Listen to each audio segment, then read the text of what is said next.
This word, productivity, I'm hearing it more and more, but I'm not really seeing that we are becoming more productive.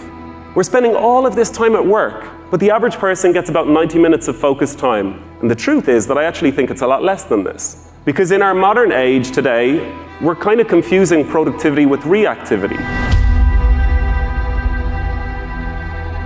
Over the last 10 years, there's been a dramatic increase in the amount of collaborative communication that's happening in organizations. Text messages, emails, video calls, and it's grown so much that it's now taking up 85% of our work week.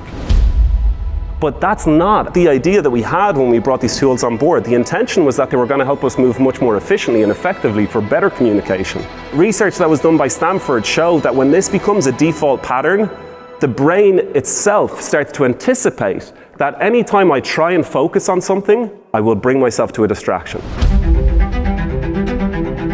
Not every hour is created equal. We really only have about 3 or 4 hours of a cognitive window where we're sharp. And a lot of people fill that window where they're sharp with meetings and busy work. We're trying to get ahead of ourselves by trying to be constantly responsive and constantly reactive to the outside world. And so much so that I think we're starting to feel like we're losing ownership of our day, ownership over our own time.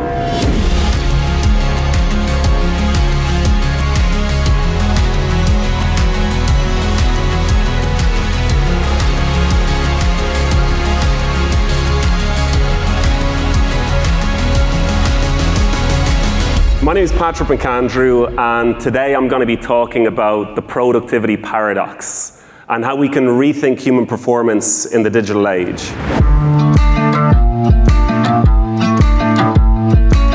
And this is where I believe the incredible opportunities are. It does not lie in the tools of technology, it lies in how we mediate our relationship with these tools. This is the skill which is necessary.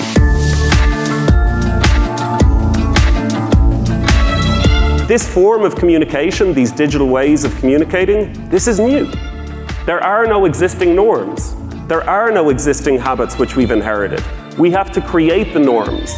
When the distance between my idea of how I want to perform and the reality of how I perform are so far apart from themselves. And that gap is bridged by understanding how to own your attention and how to channel it into focus so that you can do what you need to do with your best effort. And in most organizations today, what I see is that they are just flooding their people with information. There's no consideration of actually being the gatekeepers of their people's attention. Because if you're a leader, that's what you are. You are the gatekeeper of your people's attention. That is the thing which needs to be protected. I mean, the whole room was just enthralled by him. We broke it down into the component parts, and that really resonated. I guess I'd never looked at it that way. The message is profound yet simple.